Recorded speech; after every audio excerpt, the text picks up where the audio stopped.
Yo, what is up, everyone? Welcome to a new series. I know I can't complete a single series on my channel without starting a new one. But Yeah, welcome to a new series that we're going to be doing throughout the finals. Me and my boy Jaden here. Go ahead and yes, shout out your sir. channel real quick. You're hello. Hey. I just damn, my freaking thing's broke. My Oh Wi-Fi my just broke. goodness. Okay. Right. Shout out your channel real quick, man. All right, what's up, man? Jaden, I go by JPZ. YouTube's JPZ. You can look that up. Post basketball videos, stuff like that, man.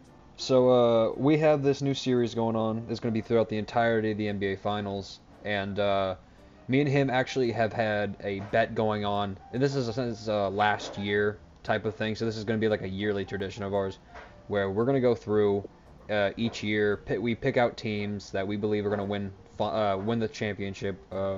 All in four different teams per conference. And the funny thing is, we both have teams that we're rooting for a money prize. So we bet in $100. Yeah, I'm rooting for the Celtics. He's rooting for the Mavericks. Of course, I wish I was rooting for the Mavericks, but holy crap, man! This game tonight was astounding. And yeah, so we're just gonna go over I have questions for Jaden, just for us to discuss. Then I got notes going all the way through the first through fourth quarter. He missed a bit of the first and third quarter, so he's yeah, really yeah. gonna have to, go off of. Due to Wi-Fi connections.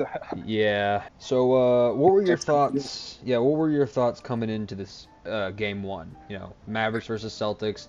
I believe this is the first time in NBA history these two teams have ever matched up. Luka, Kyrie, like their chemistry and how much they've been building off of the Western Conference, and just Tatum and Brown, this whole Celtics core. Most of them have all been had finals experiences. So, what was your thoughts coming into this game? Yeah, I told you off camera. I feel like Boston was going to come in strong, and they did that because I know, they got history with Kyrie and stuff like that. Boston's kind of like the underdog in the series. Everybody is going for the Mavericks. So, yeah, I was expecting Jaylen Brown. Like you said, you told me off cam Jaylen Brown was going to come out aggressive, and he did. Let that be known. Yeah, Oh my goodness, yeah, he yeah. did say that. Yeah. We've been talking a lot off camera about this type of stuff because this is stuff that's like really interesting and we're very passionate about. But yeah, Yeah, with the Celtics, just like I did not expect them to be this relatively dominant coming into this game. I thought it was going to be a bloodbath first through third quarter, and then the fourth quarter was going to be the deciding factor. Uh, and with okay. KCP, really, Shout out Porzingis too. Yeah. yeah, Tingus Pingus literally came into this game not playing for 38 days, right? And Dude, missed the dude, last oh, yeah, missed the last 10 games. And yeah, so like I wrote down beforehand, like with the return of KCP, do you think that he will be one of the main factors in this series? And well, the answer to this question is yes, he will be one of the main factors of this series. But like coming into this, do you think that he was going to have like one of the more outlier productions for the role players? Because he came off the bench and had what, 20 points, three blocks on incredible efficiency. yeah, he really surprised me. I was really expecting him to, maybe give me something around like 10 points, start off very slow.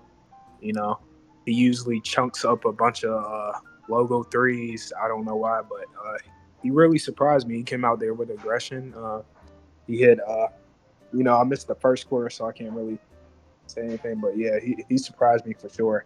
Shout out Porzingis. His mid-range game was actually so fun to watch because him being 7'3", he got guys like Jaden Hardy on him, and then he get like Josh Yeah, Green and Luca, and all he did was just do like a little shoulder bump into them, just like 1-2 pump fake, and then just go, okay, well I'm 7'3", I'm gonna I'm gonna just shoot over you with the most what line drive jump shot you'll ever see in your life, and it would just go in. It was so fun to watch. It just makes me so jealous that he's 7'3" with a jumper. crazy. 7-3 and shoots lights out. It's incredible. Well, we've been talking about Boston a lot. How do you feel how Luka came off this game? Do you feel like he can improve? What things Well, you think he did wrong? with everything about his game defensively to offensively was exactly what Luka should be doing.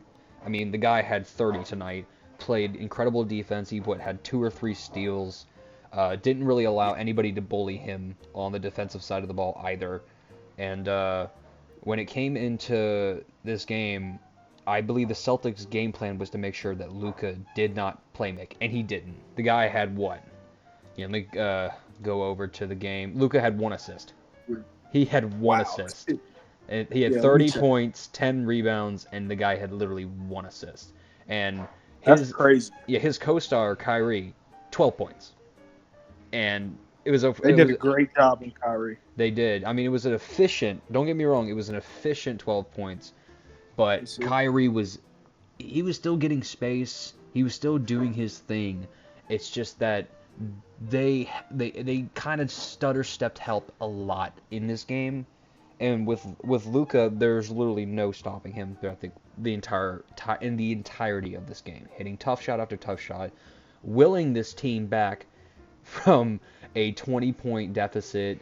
They cut it to 8, and then the Celtics just they found their rhythm again, and then just took this game back into their own hands, which was incredible to watch. But I feel like Dallas could use a little more help from those role player guys too.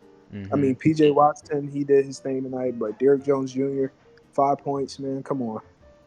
Josh Green, 3. Matt Kleber, only 2 points in 19 minutes. Come on, man. You got to step it up a little bit, give Luka and Kyrie some help out there. The one thing I will say with Maxi Kleber is actually he played good defensively.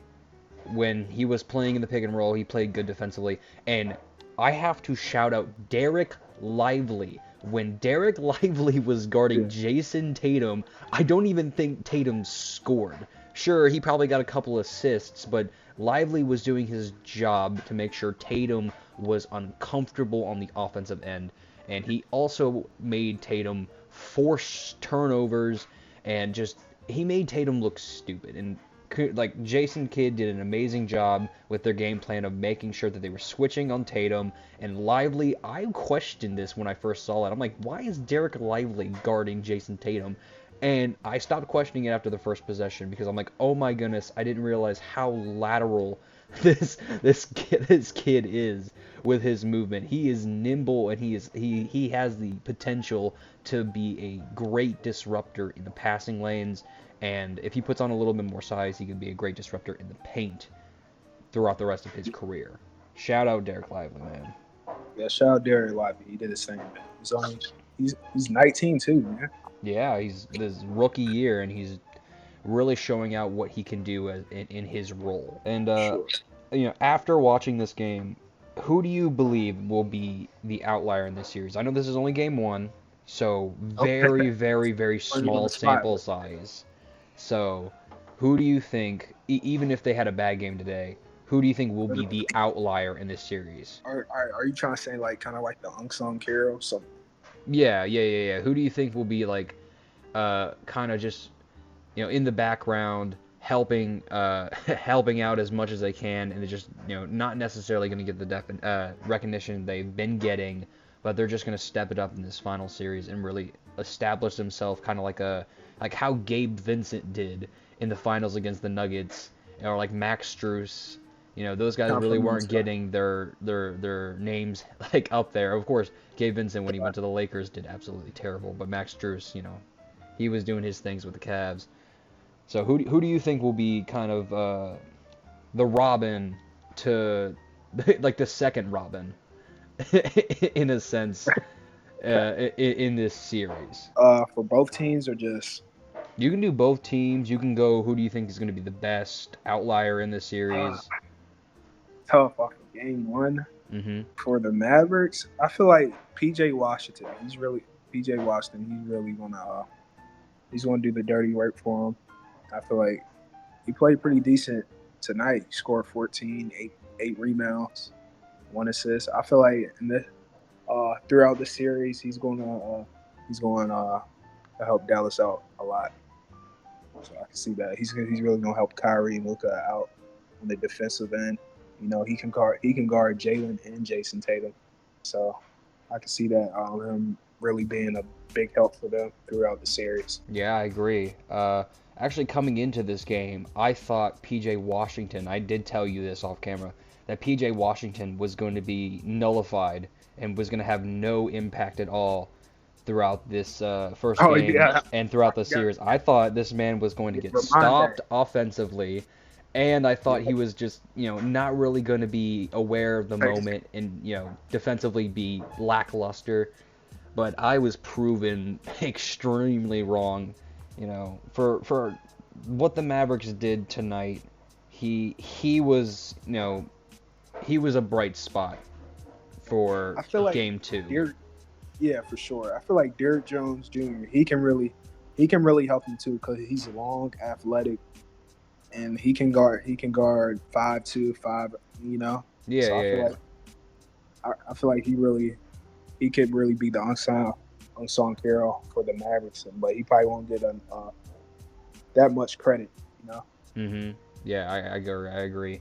With Derrick Jones Jr. tonight, just struggled with finishing around the rim. I think both of Jalen Brown's blocks, he Jalen Brown blocked Derrick Jones Jr. twice. Kristaps Porzingis even blocked him in the paint. He just Yeah. couldn't get fouled. He couldn't get he wasn't able to contort his body, really show off his athleticism because they were just doing an incredible job by stuffing this guy in the paint, which is pretty hard to do to Derrick Jones Jr., a former dunk contest champion. Hey, and another thing I forgot. Shout out Hausman too. He hit two big threes. Didn't I call it that Sam Hauser was going to be lighting up the court? Shout out Sam Hauser. We both had a good idea of what was to expect, except Yeah, for I think I said that this final score was going to be like what, 128, yeah. 117. You said it was going to be a Oh little yeah. more nitty gritty and it was going to be like an 8-point game. With tonight, it was 107-89. So I guess it was, we were both off, but still relatively close in our spheres. And Yeah. yeah, so I got one last question before I dive into my notes about each quarter. So with watching game one, what do you believe that your prediction for the rest of this series will be? And this is a question that I'm going to ask every game. You know, say if we go to, it's going to be 3-0, say the Celtics are up 3-0, what do you think is going to happen? Like that type of stuff. So, like, after watching game one, Yeah. purely based off of this game, what do you believe is going to happen? I know we kind of joked about a little bit off cam. I said Dallas and 5, but I was just bull jiving. But on a realistic note, after seeing game one, like I said, I expected Boston to come out as an aggressor. I feel like it's going to be a back and forth series. I feel like Dallas is definitely going to come back strong in game two. I could see Kyrie scoring 30 game two. I can see him scoring 30. I feel like it's going to be a back and forth. I can see this going to a 6 to 7 game series. And I think Dallas is probably taking it in 7. Okay. So I feel like Dallas is going to win game 2, then Celtics win game 3. I feel like it's going to be back and forth. What we saw against the Clippers with the Mavericks versus the Clippers series, the Clippers came out game one and just dominated. Lights out. Yeah, and then the Mavericks ended up coming back. So this could be one of those series, or this could just be like how the entire Eastern Conference felt when going up against the Celtics. So there's still a lot of room in the air for the rest of this series. And, even with it being an absolute blowout, I still feel like this is going to be one of the more entertaining series within the past 10 years. Yeah. Yes. So I'm going to just get into my notes. And if there's anything I don't mention, please mention it as well. We're going to start off with the first quarter. And, yeah. And I know you didn't really watch much of the first quarter, so there's not going to be a lot of input on your part. But second and fourth quarter, if you got anything to say, please do. All right, so with the beginning of my notes, quarter one, Celtics were living and dying by the 3. In the beginning, they went 2 of 7 from 3, and just, they were doing the same thing the Celtics do, just 3-point shot after 3-point shot after 3-point shot. But then they just started getting hot, and that's what's so scary about the Celtics, is that when they get hot from 3, they're unbeatable. But, with the Mavericks, of course, also being a high-volume 3-point shooting team, not necessarily on the par of the Celtics, but, when the Celtics were living and dying by the 3 early on, it was very shaky. But, of course, throughout the rest of the quarter, it just blew up in the Mavericks' faces. Do you think that living and dying by the 3 is going to be the Celtics' game plan throughout the rest of the series? Or do you believe that it's just going to be a mix of whatever the defense is going to give them? No, because then weren't they the highest 3-point shooting team or something like that, if I'm not mistaken? Yeah, and they were also like the number 1 offensive rated team. Yeah, so yeah, I can see them. They're definitely be chucking up threes the whole series, trying to get like a big lead like they did here tonight. So I feel like that's going to be their game plan. Yeah. I can 100% see it, and I completely agree with you. And along with Celtics, living and dying by the 3, Kyrie and Luka, they started off extremely hot. I saw Kyrie. This is something that I messaged you over Snap, and I was completely laughing about. Kyrie hit one of the toughest shots I've ever seen in my life. Kristaps Porzingis had his hand on the ball, literally blocked him. Kyrie was able to get it back in his palm and almost swished it with the toughest mid-range I've ever seen in my life. And definitely have to re-rock some highlights. Yeah, this was literally just his 4th point too, and he went 2 of 2. So, yeah, it was super crazy. Derek White, after missing, I believe, first 3 or second 3, started just going off, and I believe he hit like 3 threes in the first quarter. KCP got hot in 7 minutes. This man had 11 points on 4 or 5 from the field, and he had 3 blocks all within the first quarter. Yeah. Also, what I put down here, Derek Lively did a great job guarding Tatum, and it completely shocked me. Yeah. I remember. I mean, I kind of respected that from him because he played good defense. What was it, against the Clippers? Yeah, no, against Thunder. Timberwolves. Timberwolves. He played great defense. Okay. Yeah, he played great defense on. I think he played on Karl-Anthony Towns a couple, and he was playing good defense on Rudy Gobert. Even though Rudy Gobert is not the offensive guy, he doesn't got the biggest bag for a center. He was also hobbled in that series as well. Yeah, he also started COVID-19 too. I was talking about Derek Lively being hobbled. Oh.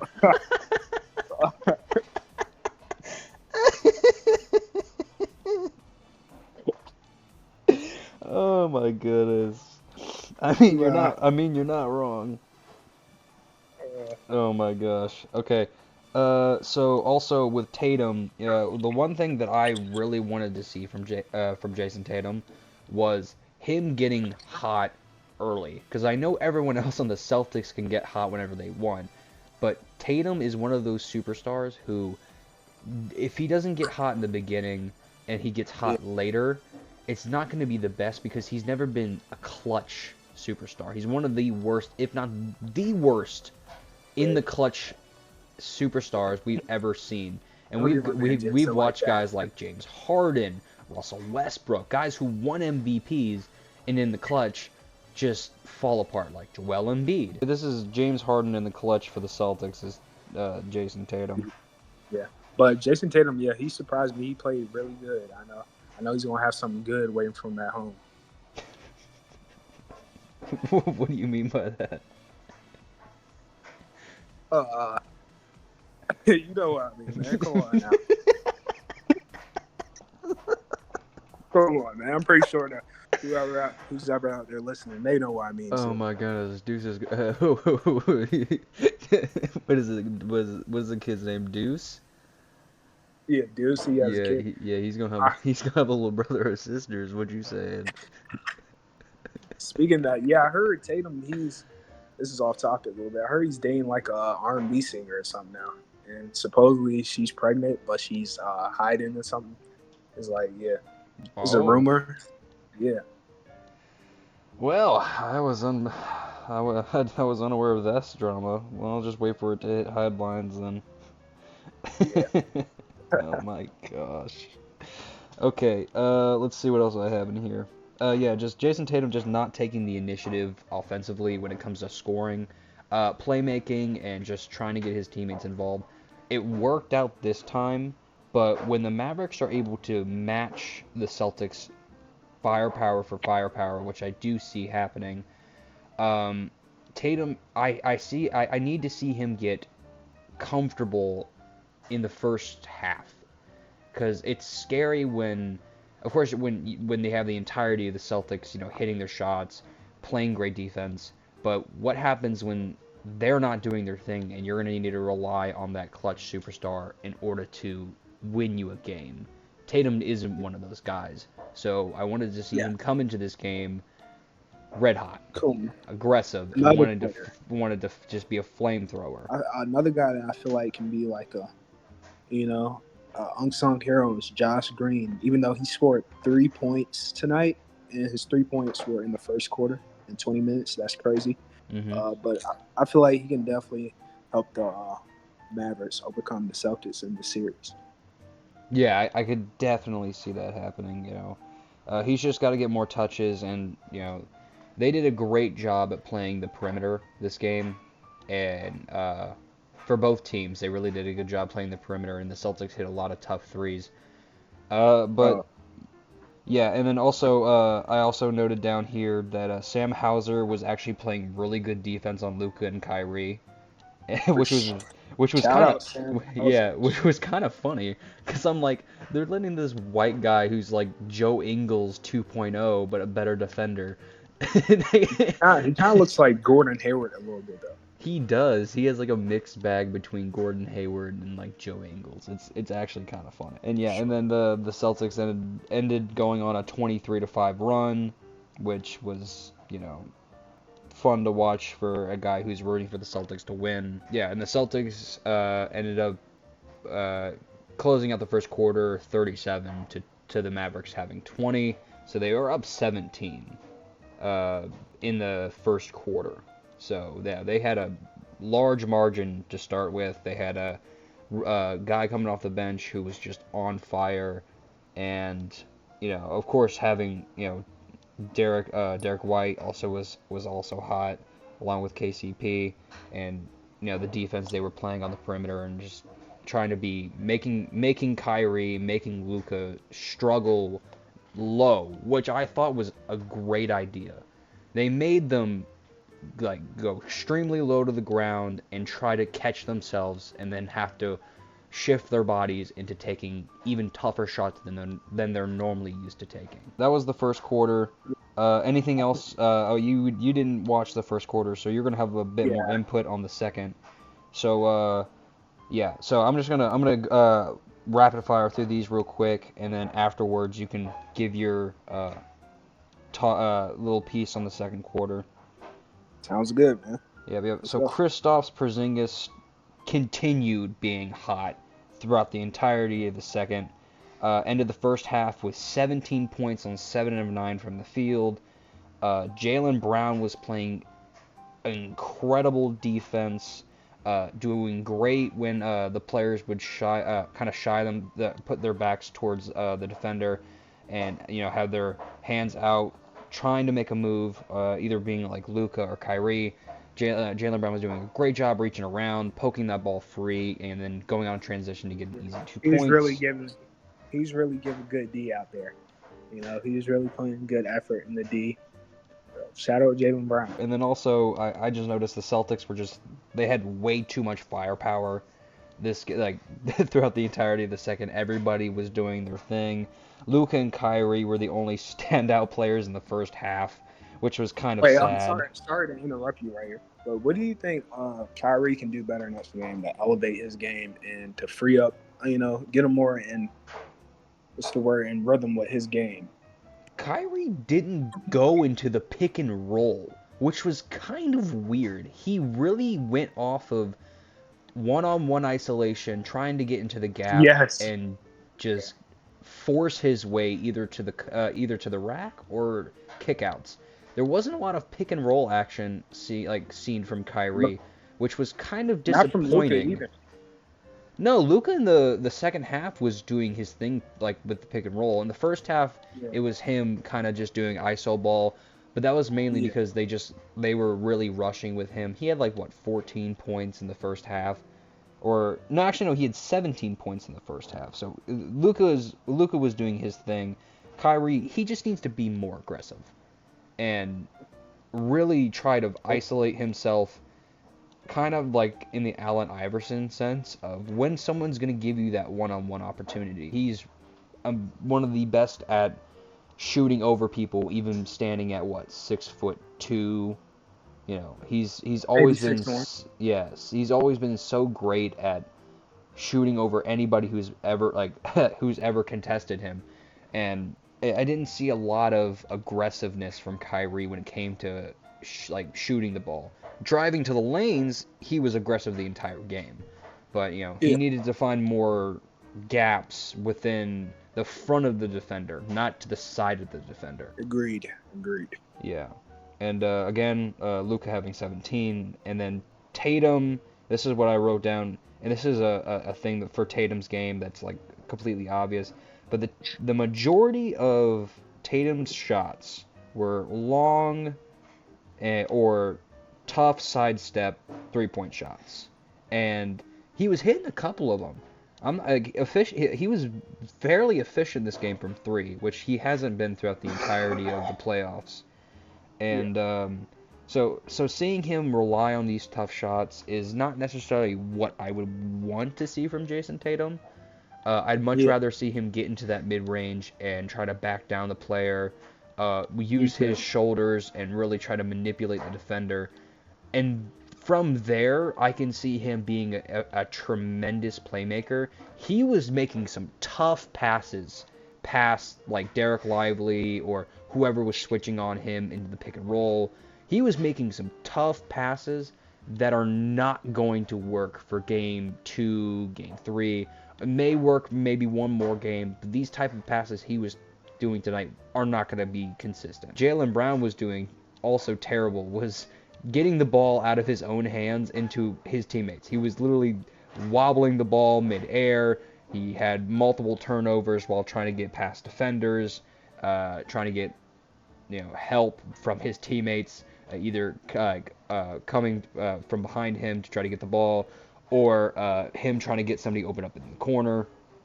It's just things like that, like the small things that can add up if your teammates aren't doing everything in their power that they were doing tonight. So anything else in the second quarter that I didn't talk on? Do you think that we need to talk on more, or just like stuff like little intricate stuff that like neither of us have thought of already?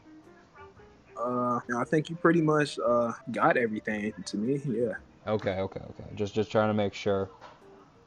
And the good thing is throughout the second half, or I'll end with this before moving on to the second half. The Celtics were 63-42 at the end of the first half. Another thing, I feel like I don't know. You might not agree with me on this. I feel like Jason Kidd, he should play Tim Hardaway Jr. a lot more because he can definitely help on the offensive end. He can hit some Yeah. 3-and-D guys. So yeah. Tim Hardaway Jr. only played 8 minutes, and I don't even think he jacked up a shot. No, yeah. I don't think he attempted a shot. Yeah.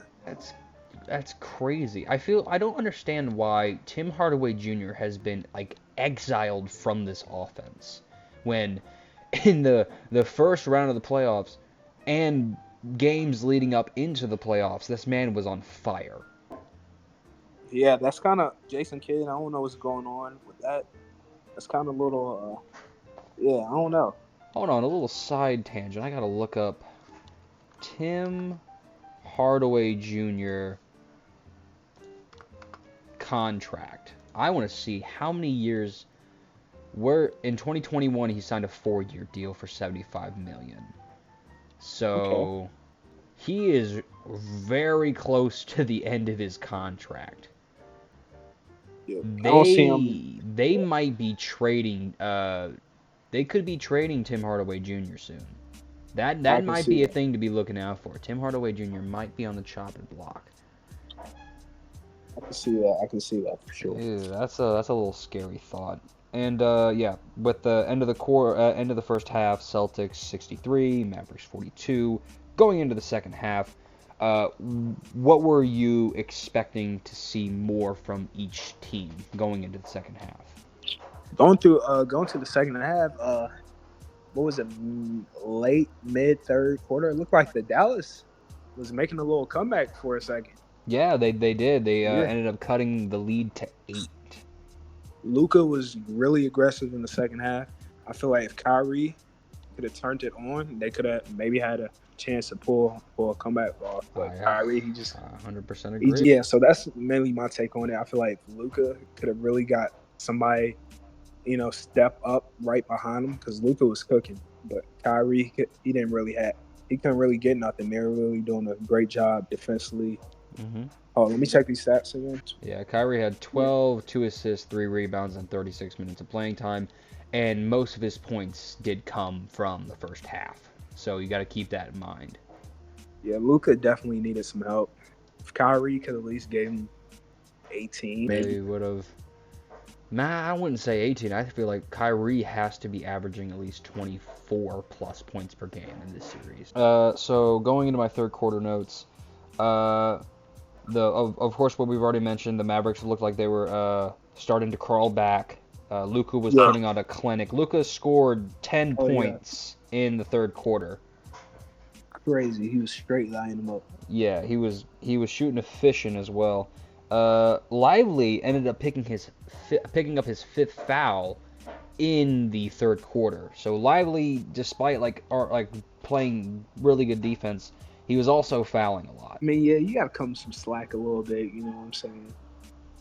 He's fighting out there. He's guarding Jason Tatum and Jaylen Brown and Al Horford. You know what I'm saying? Yep. I'm not, jumping on his back, telling him to quit fouling right now. But I'm saying, right, with him picking up his 5th foul in the third quarter, him having to play less aggressive is kind of one of the more downfalls because he is a very aggressive defender, which is good for the Mavericks. But also at the I same like that. Yeah. I like that he had 5 fouls because that means he was actually being aggressive out there, trying his best. I feel like he should do that at least probably every game. One thing I'm remembering now, neither team challenged a single call in this game. Oh, yes. I was just about to remind you of that. There was probably like 3 instances where there could have been challenges, even for Derek Lively, that Jason Kidd didn't even attempt, which I don't know what his thought process was, but there was a couple fouls. His thought process is like a turtle, slow.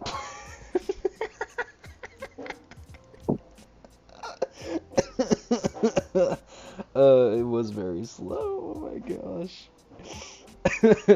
Oh my gosh, that is crazy. I had to throw a little jab at him.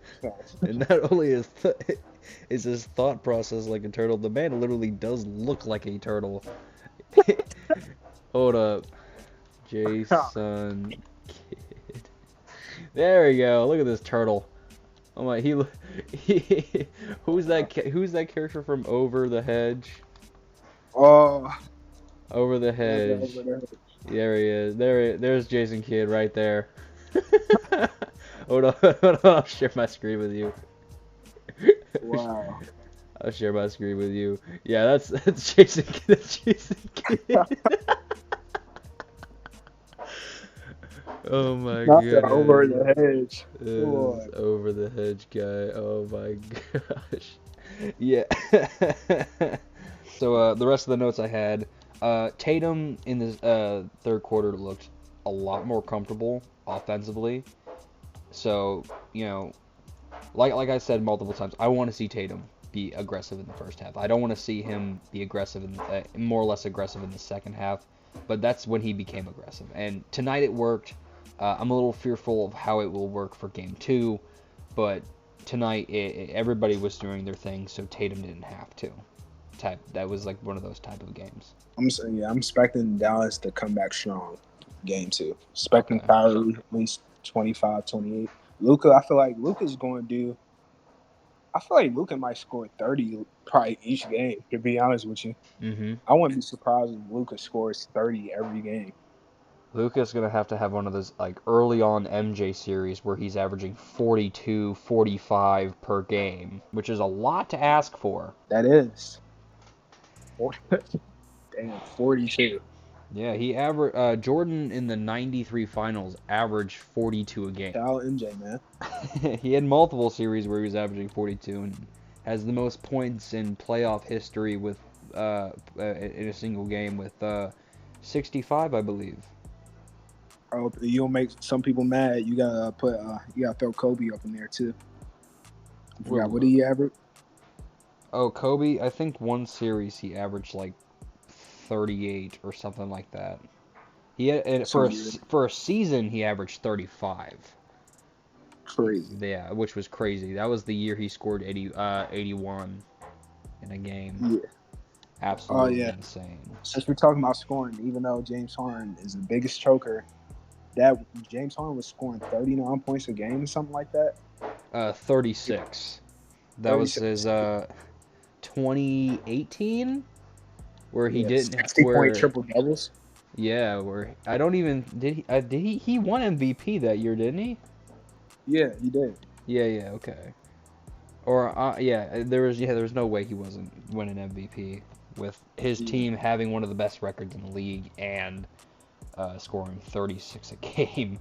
And a lot of people believe that LeBron got robbed that year, which I'm thinking to myself, no, there's no way he got robbed. LeBron had a great year, don't get me wrong. Any other year, it's like this year with SGA and Luka against Jokic. Like any other year, they would have won MVP, but not this year. That's a whole nother topic to where we can get on, and because that'd be a lot of fun to talk about. For sure, type shit. Yeah. So just like literally the only thing I have here with the fourth quarter, and this is where we'll end it. And if you got any other input to talk on about this series, go ahead and do so. But fourth quarter, Celtics put the game away. That's the entirety of the fourth quarter. The Celtics, that's all they needed to do was just put the game away and then just hold the Mavericks. And the Celtics ended up winning 107-89. They definitely buckled up in the fourth quarter. The Celtics had 6 guys who scored 10 plus. They had 5 guys get 5 or more rebounds. You know, this team was just on another level. They both shot over the Mavericks shot 41% from the field to the Celtics 47. But the 3-point percentage is where it takes the cake. Half of the shots the Celtics took were threes. They took 82 shots, 42 of them were 3-pointers. Absolutely insane. And they shot 38% as a team. 13 for 19 from free throw for the Celtics, 12 of 19 free throw for the Mavericks. Both got a lot of rebounds. The assisting is where the Celtics they led. They had 23 assists to the Mavericks 9. The Celtics as a team had 9 blocks. Steals were relatively around the same. Turnovers were relatively around the same. The Mavericks ended up scoring more points in the paint, and they both had 16 personal fouls to each other. So, yeah, just the rebounding was, that's like usually one of the bigger factors in any series. Tonight it was a big nothing burger. But assisting, really being able to get the entire team involved is why the Celtics ended up winning tonight. Because they only made 4 more shots than the Mavericks.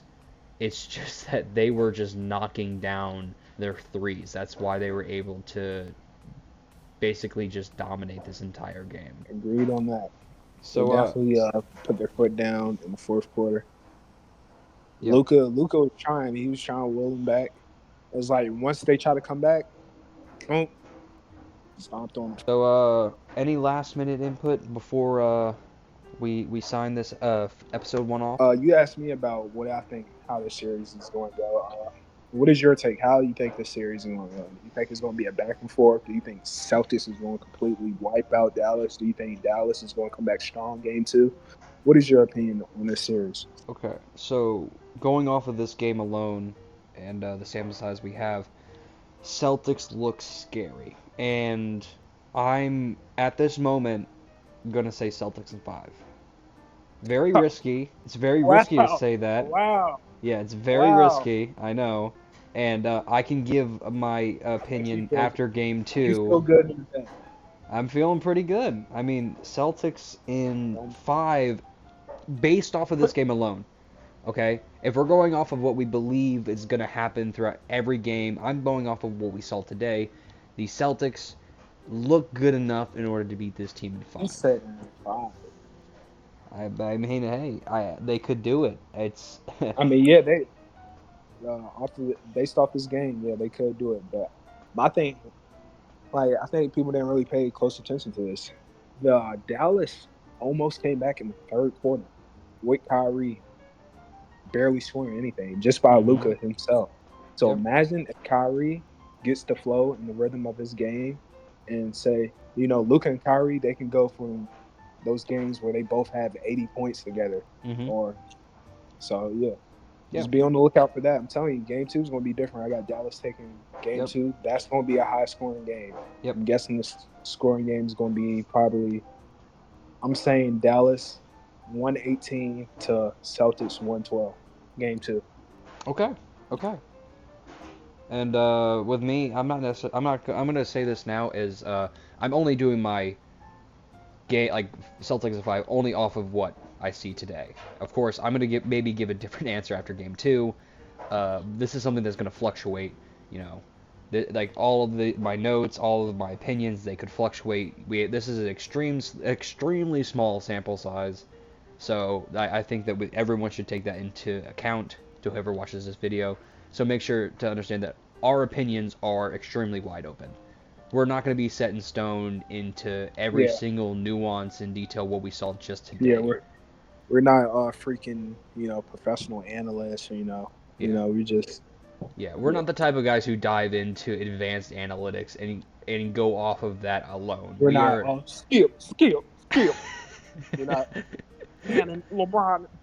Yeah, we're not undisputed, okay? We're very open and aware to changing our minds and growing our knowledge about the game because, you know, my boy Jaden here, he wants to continue growing his YouTube channel for basketball, and me, I just want to continue growing my knowledge and my love and my passion for this game. Of course, he still wants to do the same as much as me, but Yeah, we're very we're very wide open about our opinions, and we're always looking to hear other opinions and criticism about our own because hey, that's the only way you could formulate arguments nowadays. for sure. Everybody has their own opinion. Everybody has their own takes on stuff. Yeah. My man Jacob here. I can you're a little more better into detail with basketball, and I know because I can tell you got like a more of a you pay a lot more attention to like the little stuff more than Mhm. me, that I can say, and Mhm. I like that you're sharing this on your YouTube channel. Mhm. Yeah. So yeah. Yeah, just watch out. Next 40 years, I'll be in the NBA as a head coach. Yeah, you gotta be psychotic when you came off the bench and averaged 1 point 1 point per game. Hey, but a little sneak peek. Me and my boy Jacob, you got something coming up on probably my channel and his channel. A little hoop session, 1v1, maybe Yeah. getting runs in. Yeah, we're Get we're some uh content. we're training. This is gonna be towards the end of the month of either June or the beginning of month of July. So be on the lookout for that. And if y'all made it to the end of the video, just Hold on. Should we end it with a little prep? Should we do something a little fun? Do a little impressions. what do you want me to sound like Elmo? Do Skip. Skip, I do Shannon. Skip Bayless. I'm wait. It is 11:53 at Skip. night. I am Skip. too Come darn on now. tired. Skip. Skip. What do you want from me, Shannon? Skip. LeBron James. He took on 40 people and he scored LeBron James is the greatest player ever. LeBron is nobody in the NBA respects LeBron James. There is no fear. Skip, There is no Skip. tenacity. Come on, Skip. You know what my Shannon, grandma? it is my turn to speak. You had the entirety of this episode to speak. It is my turn to speak. Skip. Oh, so you're not gonna let me talk now? Okay. You know what my grandma always told me? Once a wise man will always have a foot in his ass.